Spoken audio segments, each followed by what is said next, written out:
Simon Lightfoot, Flutter Community Lead and co-founder of the Flutter Study Group. He is the CTO of DevAngels London and co-organizer of our Flutter London meetup. You've probably come across his countless blog posts, pod packages, and code examples online. And then Mariano Zorrilla is a tech lead at Venmo with more than 10 years of Android experience. He is the co-founder of Flutter Devs and Español and GDG Buenos Aires. Yes. Mariano is an active developer, speaker, mentor, and he loves to create multi-platform games with Flutter. Guys, big, warm Flutter NYC welcome to Simon and Mariano.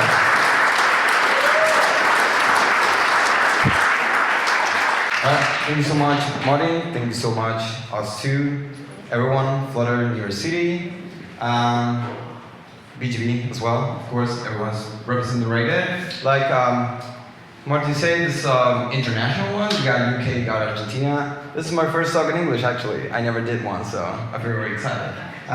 So, to make an introduction, you can say Simon Lightfoot, CTO, DevAngels, aka Flutter, the Flutter devs who normally ask him to do this stuff sometimes, and myself. I do code, I guess. We gotta have several topics, like the title says. We gotta talk about Navigator. We're gonna talk about routes. We're gonna talk about transitions, and just kidding. We got more stuff, of course. We got a lot more stuff. So at the beginning, this is a long topic. I think no one click on material apps, so I guess Simon will have to do that job. So we actually ran out of time making our slides, so we've got some nice bullet points for you instead. One of the topics that always comes up for beginners is Material app and its many parameters for doing routes and routing. It at least now tells you that you have a problem if you specify the wrong combinations of these. I will walk you through some of these in a minute. We'll jump into some code, purely out of necessity. One of the other parts we'll jump into when I go through the code in a second is Material App Builder. It has a builder parameter. It's very underused by many people. The builder parameter wraps the Navigator. This means that everything you put inside that builder will be kept around even though you change navigation pages and so on. A lot of people end up sort of wrapping the Material App. That has its benefits, but also has its drawbacks. So inside that builder, you'll have access to text direction and a few of the other things that Material App adds for you. So it's highly recommended to use the Material App Builder parameter instead. Material App parameter. Oh, there we go. I was wondering what that was. Ignore the spelling mistake. The on-generate route and on the unknown route. Again, these are things that are generally underutilized. A lot of people end up using named routes. Named routes, I might have a bias against them. They've always been a pain for me. Back in the day, we didn't have a way of doing arguments for named routes, and it ended up being more hassle than it was worth to use them. Nowadays, it does have an option, but again, the named routes themselves, the arguments parameter is not type safe. It's just a generic object. So you have to wrap it with your own type checks. It's probably better, and what I recommend more will show you, that on-generate route is used, and inside that you can then pass your own parameters, like maybe a user object or something to your routes. Also, when you're navigating around inside your application using Navigator .of context push, or one of these ones, that you actually pass it in your route directly, and you can pass your parameters to that route. There are drawbacks and advantages to both mechanisms, which we'll talk about in a minute. Next topic. Route settings. Route settings is another one that's always missed by everyone. When you generate a route, you'll notice that every route class has the option of passing settings. Settings currently is its name, and is it the initial route. That flag actually has a lot more properties to it than what it sounds like. Is initial route actually tells the system if you should do the animation. So obviously the very first time you load up your app, you don't want it to navigate into the very first screen, transition to the very first screen. So isInitialRoute is used primarily for that. It has some other properties in terms of handling back navigation on iOS for the dragging from the left. It stops that from taking place. You're at the top of the stack, you cannot drag from the left. And on web, route settings tells the browser, it hooks up to a thing called a location strategy inside of the Flutter web framework. And what it does is it changes the browser URL. So you can launch any route at any time and it will change the URL in the browser just by specifying the correct route name. The route name itself is not a two-way street. It doesn't mean, oh, I've specified a route name, then the user can type that in the URL and it'll come back to that section. It's just a way of telling the user what section they're in. Route settings itself, I don't believe is a final class. It does mean that you can extend it and add your own settings for your own routes. So another possible way of embedding parameters and other things into your own routes. Again, most people here, actually I'll ask for hands up here. How many of you, during your navigation, do Navigator push material page route? Don't be shy. It's not necessarily a problem. It's the way it's always going to work. You always need to generate a route object. The difference is, where do you want to generate it? We'll dive into this again in code samples in a bit. But visualize it as though in your destination that you're navigating to, say, login screen, you generate a static function called route, and it returns that material page route object. Now, whenever you need to navigate to login screen, you're doing navigator of context push login screen dot route. So syntactically, and it's just syntax sugar. I mean, it doesn't actually make any difference to what it's returning. But the difference is visually for you as a developer, when you see these screens, what you're actually going to see is what it's actually doing, rather than it's constructing a material page route, which you don't really care about at that time. You just want to know where is it navigating to. Moving on. The widgets binding observer and its relationship to navigation. Maybe it's a good time to sort of dive over to some code. So we're just going to zoom here through. There's lots of documentation embedded. One of the points, this is the build function for Material app, and you'll notice they actually just returns, amongst other things, widgets app. Widgets app is the base class behind Material app and Cupertino app. So the widgets app is the base class for both types. If you need to generate your own your own app logic, you can actually extend widgets app yourself, just like Material Page app. Worth looking into and worth trying out. I won't go into that too much right now, but points to mention that most people don't realize. You'll see here page route builder. This is quite important. When you use named routes, it has to generate a route, an actual route object, and literally all it does is it looks up your named route in the routes table, and then gives the widget builder that you give it and runs this function. And this function tells it to return a material page route. So it's no different to you generating your own routes, it just does it for you, hopefully. The problem, of course, is that if you want to do custom transitions, which we'll get into, then, of course, you're stuck with material page route if you're using named routes. So it's something to bear in mind. An interesting point here is it's always good to know how the system does something and the reasoning behind it. So it's definitely worth looking into. And if I jump down here, I want to just show you something. People always ask me the question, maybe it's one of those unknowns that many of the audience know, and that is, how does it work with the backbone? How does it work in terms of communicating with the system about navigation? The Navigator is just a widget like any other. You can do this yourself. So if you're fed up with Navigator and its pain points, then make your own. It's honestly not that difficult. You can look at it, it's quite straightforward. Obviously it depends on how complicated and generic you want to make it. Let's see. So the widgets app actually extends widget binding observer. I don't know if any of you guys know about this, but I will give you a brief summary. This interface is declared by the framework, and this is how the system actually declares things like change of metrics. That's when the keyboard pops up.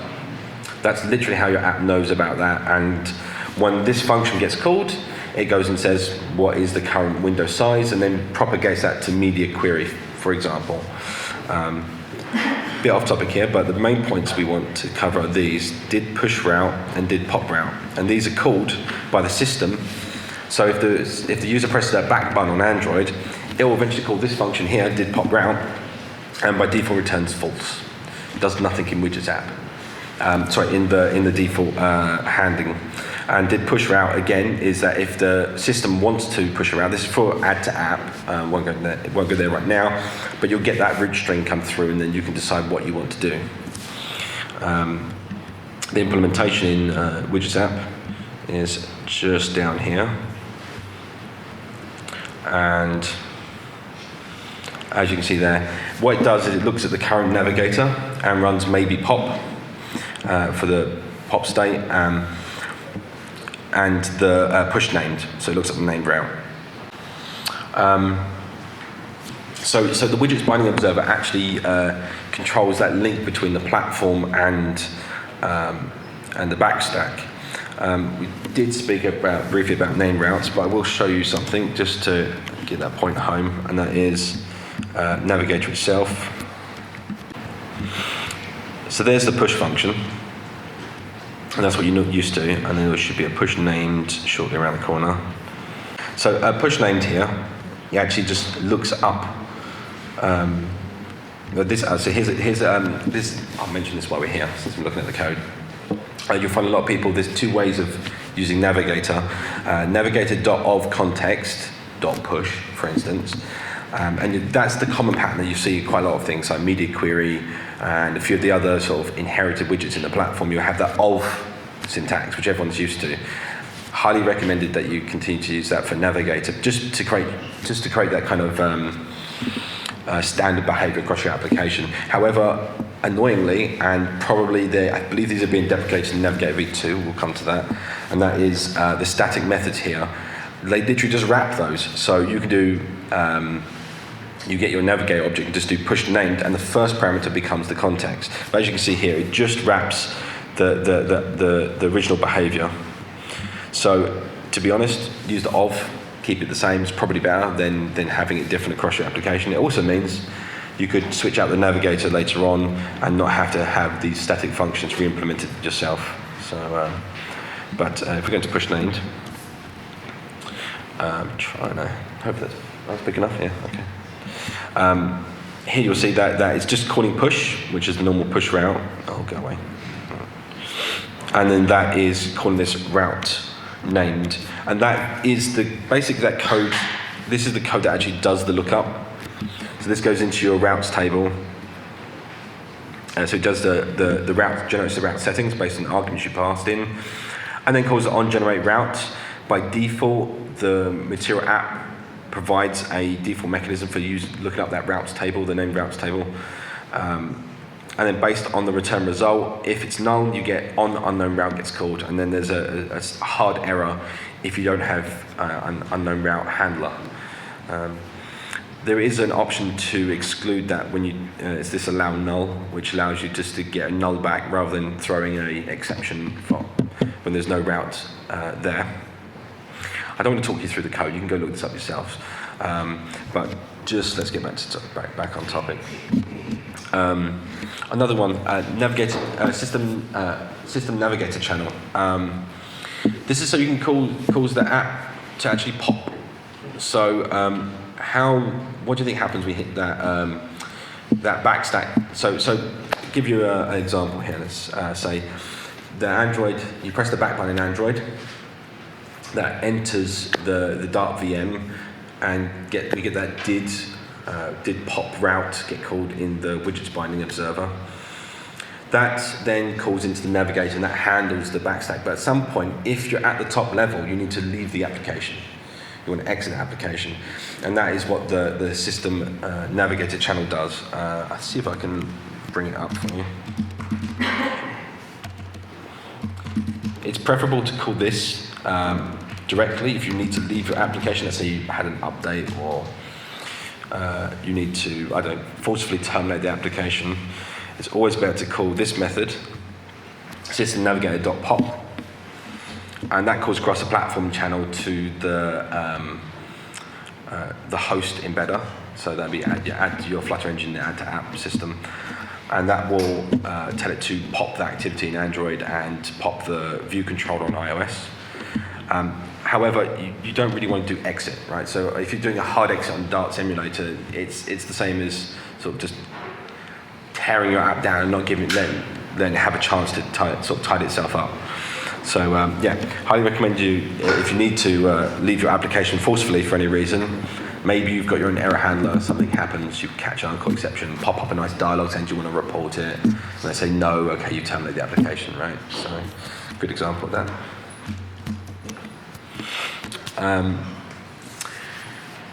We'll cover this in routes, but I did want to just talk about this. We did because we didn't have a slide for it later. But the whole sort of saga over everything's a widget doesn't really apply to routes. They're a completely different entity, and they don't use composition. Routes use inheritance, and it gets complicated. Sadly, right now. I'm going to show you, maybe if I can swap tabs. Yeah. Let's make that bigger. So this is a material page route in the documentation, and I don't know if you guys have seen this, but if you haven't, you'll see here that there's a huge inheritance chain. Each level provides new and exciting features. So that material page route actually contains all that functionality that you use. So I'm gonna talk about a couple of these in a second, but you can probably guess by their names what they are. So route, by Navigator itself deals with routes. It doesn't care about the rest of it, really. And route itself actually has nothing interesting in it at all. It has the fact that it popped, it pushed, and it completed. There's callbacks, but there's no visual representation at all. That's where the overlay route comes in. That is Navigator itself. We can go through some code snippets later, but Navigator itself, if you haven't noticed, it doesn't take a child parameter if you try and use a Navigator in your own code. It only takes the on-generate route. That's because it actually embeds an overlay widget. Overlay widget is just a stack, really.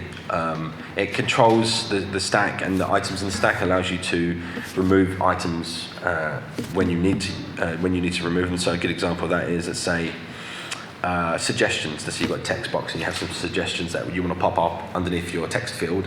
That would be done with adding an overlay entry to your overlay. And that overlay is added for you by the system, by the Navigator. And if you want to put anything in the overlay using routes, it needs to extend overlay route. And that provides somewhere in here, there is a function which generates the widget. No, it's the install, sorry. And that returns the overlay entry.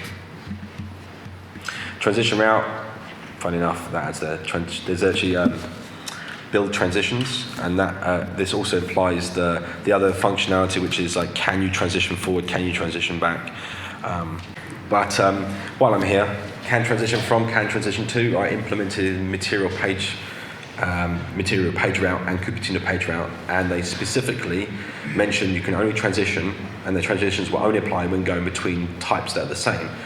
So if you try to transition a material page route from your own custom page route, it won't potentially show that animation, that transition.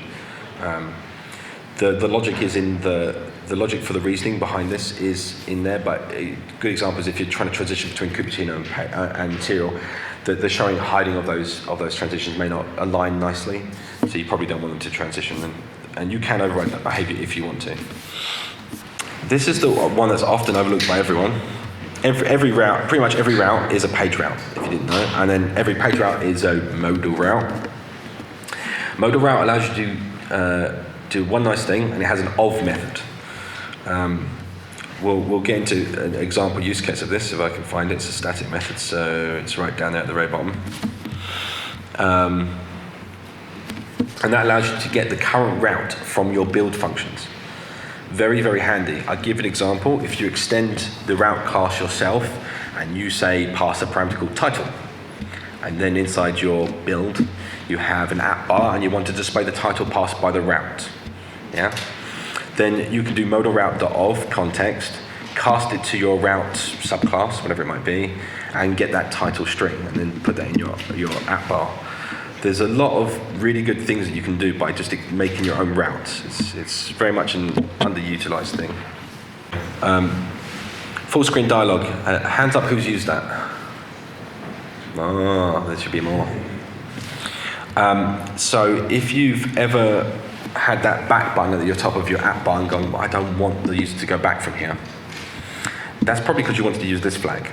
So full screen dialogue is a flag that basically puts your page route into a dialogue mode.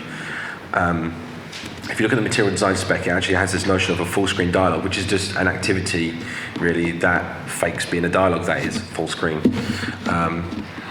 But the main property of which it has an X button instead at the top left, so that, I don't know if you've seen the parameter in app bar, it's called automatically imply leading.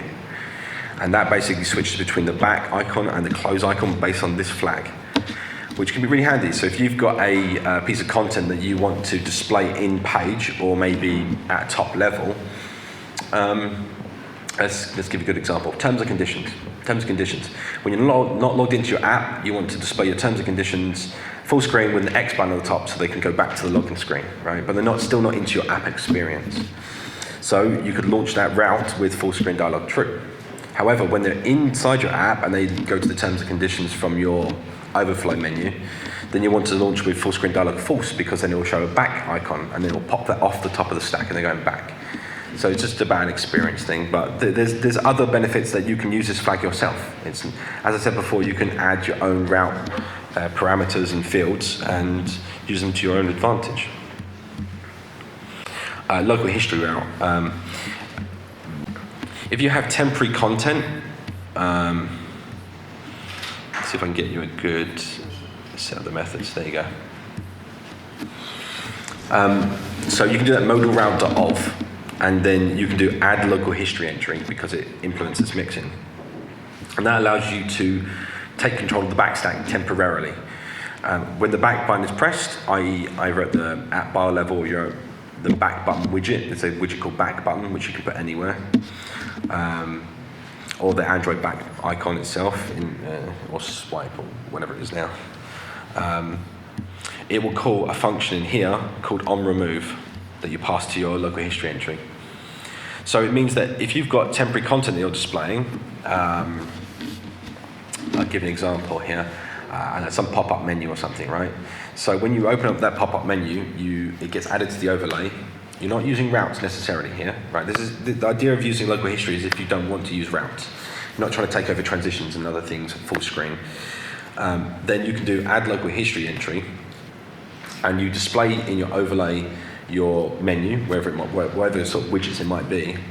And when they press that back button, it'll call this the onRemove method, and that gives you a chance to remove that from the overlay and clean up and maybe transition that menu away.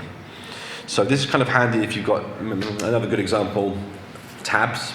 Let's say you had tabs and you wanted to, every time they transition between tabs, it adds a back entry. So that when you hit back, it takes you back to the previous tab they were on. And it would carry on down that stack until it gets to the very bottom, and then it would leave that page route and carry on to the one previous. Something like that. There's good behavior behind this that can be implemented. Okay, on to Mariano. I can see that one.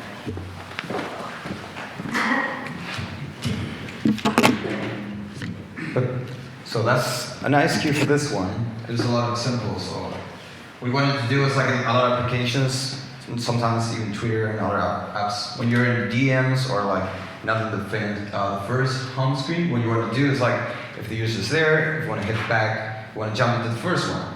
Sometimes what you want to do is like, you want to make sure the user want to jump out. I don't know what you want to show the pop-up. Sometimes people do. When you show up, it's like, If the user tries to hit back, hit twice in order to close the app. Normally you see that in Android applications, of course, because of the back button. But this is an example of one of my apps. If the user's back on the, for example, on the podcast, and wanted to jump back into the home screen because maybe I wanted to show more examples or more like promote something in the home screen, I can do that. I can override, not override, but say it's like it's going to pop, it's going to jump out of the app. But if it's not in the first index, which is the index 0, then I jump into the index 0 and then I close the app. That's one of the examples you can use, that one. Jumping into that one, a very good example that a lot of people how to use routes is tip linking. Not a lot of people know how to use it and don't know how to use it correctly, but if you set up an initial route, every single app has an initial route, which is the slash. If you override that one, what it's going to create is going to create all this full stack of views and pages into your app. So instead of open this one, this is what you're going to do. And of course, if you're thinking about Flutter Web, this is what you want to do. You don't want to open all those pages because the user's going to hit back and he thought it's going to go back maybe to Google, but it's going to jump back into every single one of those pages. That's not a case that you want inside your app, and more like I say, Flutter Web is a really good example about that one. So, what you wanted to do is send somehow what you wanted to do information. We could do Firebase dynamic link. The uses for dip linking. What you want to do is catch whatever comes from the dynamic link. You want to parse that information. And if it comes with the content in the path, you want to parse that one, and you want to make then the push navigation. You can even replace everything if you want, just to get that page out of it. If not, you will start creating your stack and stack. You got a loader, you got patient to replace, and other methods that you can replace everything if you want it, if that's the case you want to do.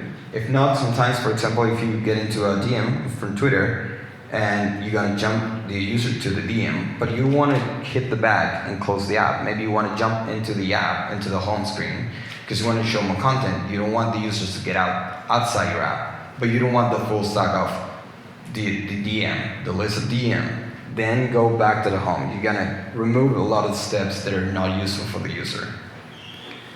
Jumping out of that one, you got the root predicates. That's one example, like I say, to replace it. If you want the users to jump to a specific screen, and it goes screen, and all of a sudden they hit the settings, maybe you want to clear all your stack, and you only want to keep the top level and the bottom level. This is a small example about that. It's like Stadia app. You want to show, you got to jump into your set of users and friends, and then you jump into one specific users. What you want to do is like clear all the stack in the middle. Just keep the top level, the bottom level, and that's it. When it hits back, the user's going to be back to the home screen. It's really useful in some cases. If not, like I said, you will create like 10 stacks. That's not what you want. The user will keep going back like Instagram. Instagram normally keeps all the stack, and it's really confusing because you keep hitting back. You never get where you want it. That's not a good user experience. Another one is custom parent transactions. The first at the beginning, I jump into this one only using the hero animation, which pretty much do all the job and trick for you. But you can make it like this one, superpower one. What you wanted to do is, when you get into the first screen, what you want to do is like, you can slide, you can fade, whatever you want to do. Like I'm showing you the first one, like right here, on the first screen. What you wanted to do, when you hit the secondary animation, what it does is like, when the new animation is got to get in, you want that one, the first screen, to do whatever you want. In this case, I wanted to slide it. I wanted to move from 0 to +1. +1 is going to just remove the entire screen to the left. What do you want to do in the second screen, like I'm showing it, like you got 3 sections divided. You got the top section, kind of go from top to bottom, bottom to top, but the close and the few buttons on top, you want to fade it in, so it doesn't like show like 3 buttons and things coming in. You want to just fit it in a beautiful way. That's one way to do it. It's like your animation does a lot of stuff, but you can superpower the hero animation and add your different transitions and animations that you want in the code. And part of the different states that an app can have, Simon's going to do it, is going to show the login state. This is really useful for pretty much 90% or more of the apps. You can jump, for example, and you can switch it.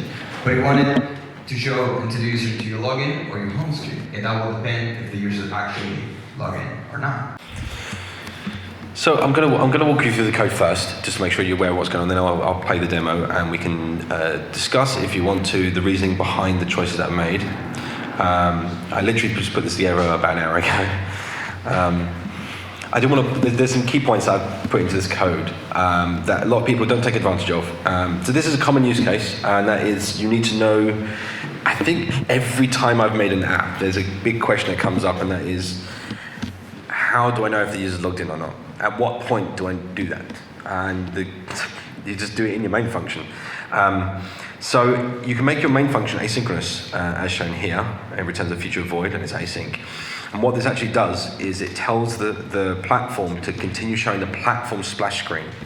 So if you open up your project in your iOS folder from your Flutter project in Xcode, you can modify I think it's called launcher storyboard, launch screen storyboard, and you can put views in there, put pictures, fonts, whatever you want.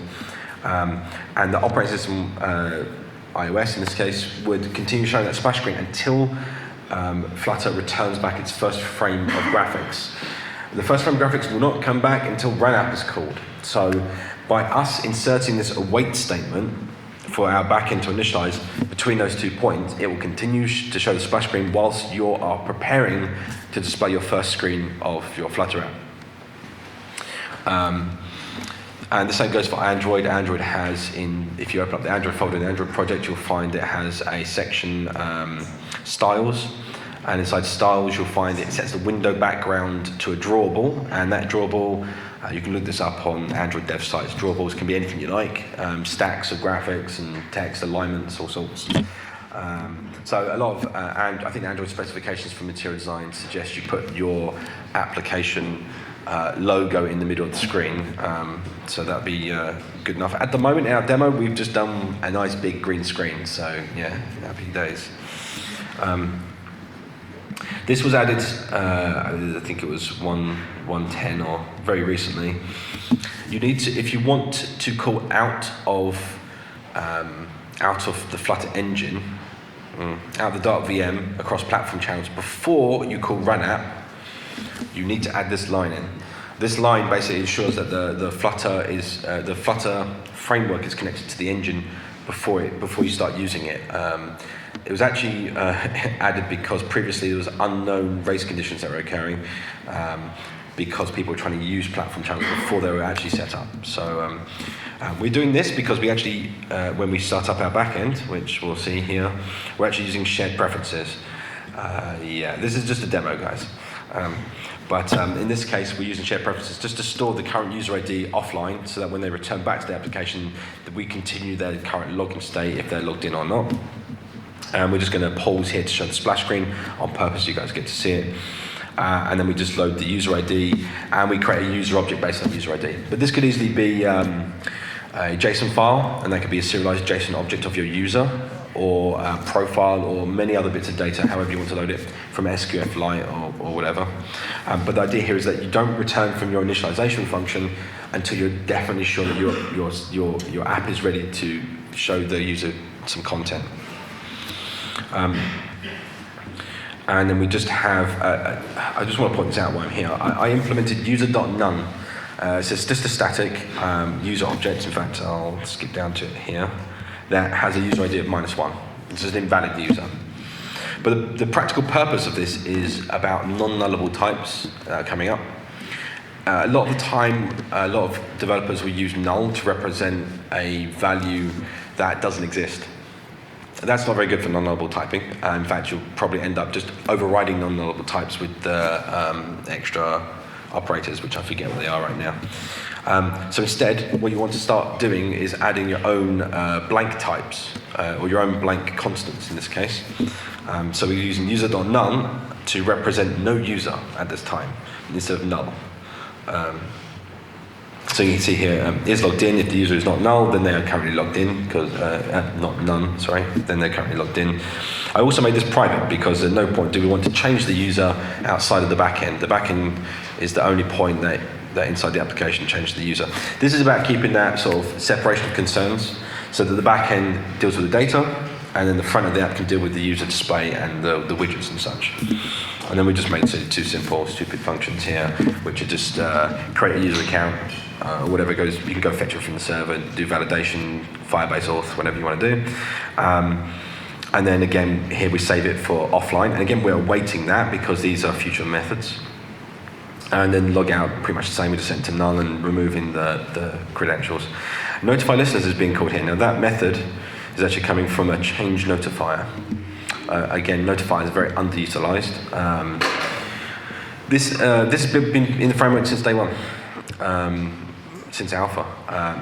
The notion of a notifier is just you can have listeners, and then whenever you call notify listeners, it will call the methods that are registered on the listener. And there you go. I mean, like, there's not much to this at all.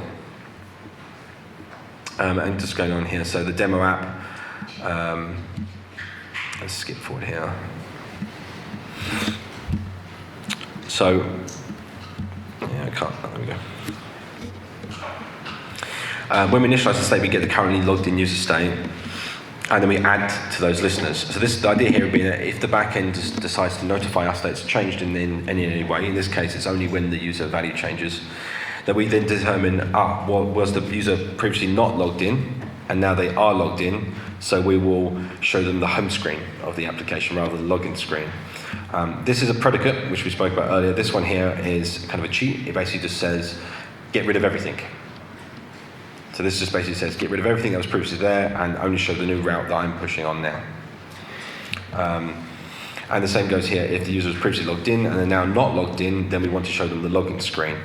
And then we update that state. And now this, if you notice, the reason why I'm doing it like this is that we don't pass the Navigator key. We don't have it as global, as a singleton, nicely, easily testable, this code is. And we also don't pass that Navigator state or global key to the back end of the application. So again, we're talking about separation of concerns. We're making sure that the front end of the application deals with the UI state, and then the back end of the application deals with the model state. And then on dispose, we clean up after ourselves. You definitely need to start removing your listeners, because if you do not do this, you get multiple callbacks on your listener and wonder why 3 login screens are being shown. Bad things happen. And then here, in this case, it doesn't make much difference in what I'm doing here. This is just for demonstration purposes, but on generate route, it says, is the user currently logged in, show the home screen, or not logged in. So this is that initial time. So when you first enter the application, this callback is not being called, it's on backend changed, and instead it's going to call this method and load the initial screen. And again, if you notice that the way I'm actually dealing with these, push and remove until home screen.route. That's a static method. Same for login screen, and you see down here I can reuse those. So I haven't had to do that twice, that material page route builder and specify the widget and all the rest of that in 2 different places. Instead I use the same static route method, and it's really simple. Here it is here. There's no big deal. What's nice about this is you could return back another example of a route alert dialog.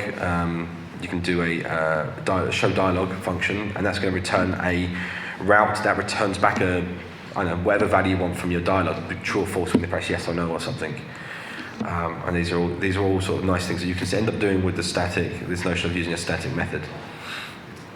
And then again, this just shows the login button, and when you press the login button, it logs in. And again, that was something I've done here. If you notice, I haven't used provider.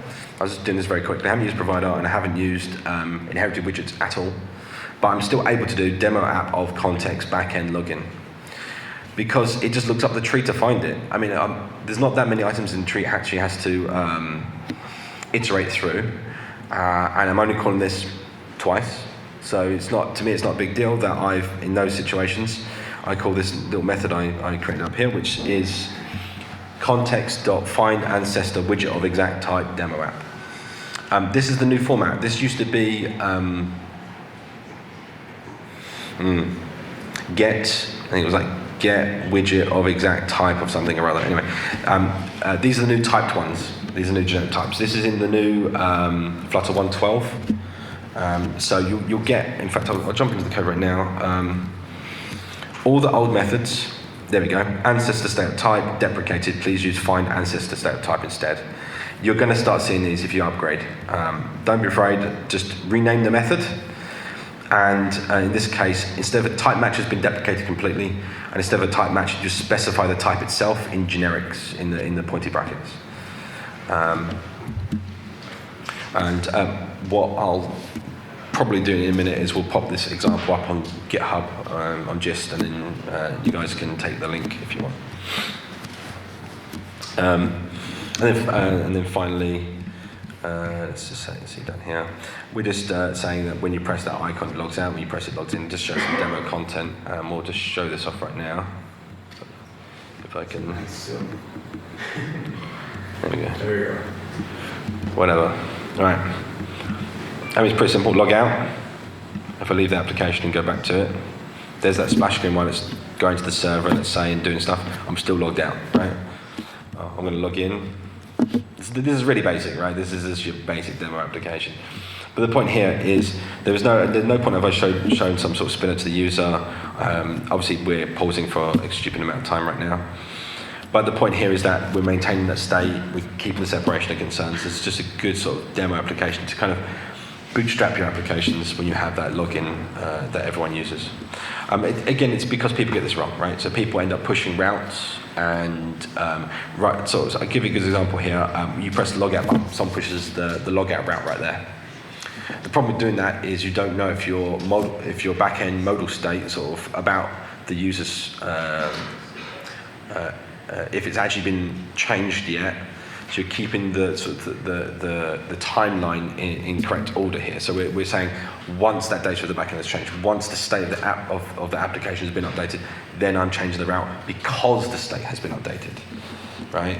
Rather than just go ahead in the front end saying, oh, I'm going to go to the screen, and you might visit that new screen and realize that because you did some asynchronous work or something else in the back end, suddenly you're showing the user's profile image still on another screen when you shouldn't.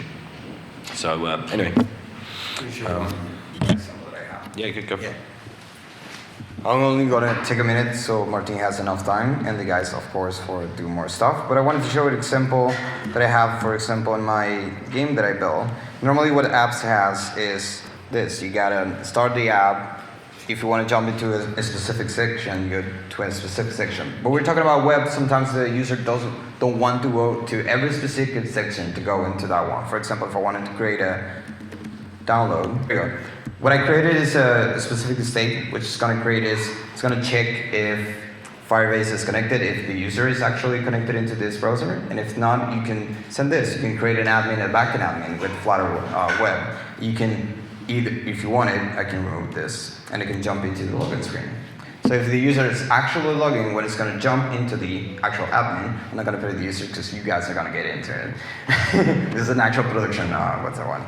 But it's going to jump into the admin one, and when you get inside, it's going to show the actual content for the users. So this is very specific when you use the settings, when, like Simon says, you create that title, it's going to update into your website. Sometimes when it's already user is login, you maybe say that website into your browser. It goes straight up, not to go to the login, check the login, and then send it back. You can go straight up into the admin. It's going to check out the server, in my case with Firebase. It's going to jump into the admin. That's a few examples that if a lot of people is going to start jumping into Flutter Web, you're going to find those issues. So pay attention in the settings. It's really useful. It's going to create a lot of headache that you got it. It's going to pretty much clean it up. But that's pretty much what we have on our side. We don't have any more. Yes, we got a feature. We got the feature Navigations. Navigations is going to Navigation 2.0. It's going to bring a lot of new stuff. Maybe some of you have a lot more information about it. If you want to know more about Navigator, you got a QR code. If you want to just grab a picture or just read the QR, let's jump into the proposal documentation. There's a lot of stuff over Navigator 2.0, but you can jump. I was actually speaking to Michael Gottbauer, I think it is. It's a German name, and I'm pronouncing it terribly wrong. Please take note of this. I can give you the URL afterwards if you can't scan the QR code right now. But this is the new spec document. If you've had headaches with Navigator, please contribute. If you've had an issue with Navigator in some way, it didn't do what you wanted, and you expect it to work a certain way, comment. Give them the feedback that they need to make Navigator better. So this proposal document is quite long, I'm afraid, and it's quite in depth, but that's what they need to make sure that everyone's getting what they need. This is the future of Navigator, and we are in a position to sort of drive that future, so please contribute. We're going to have the question now. We got a small section for it, but we're going to get it for later so we have enough time for everyone. So that's pretty much it. Thank you so much.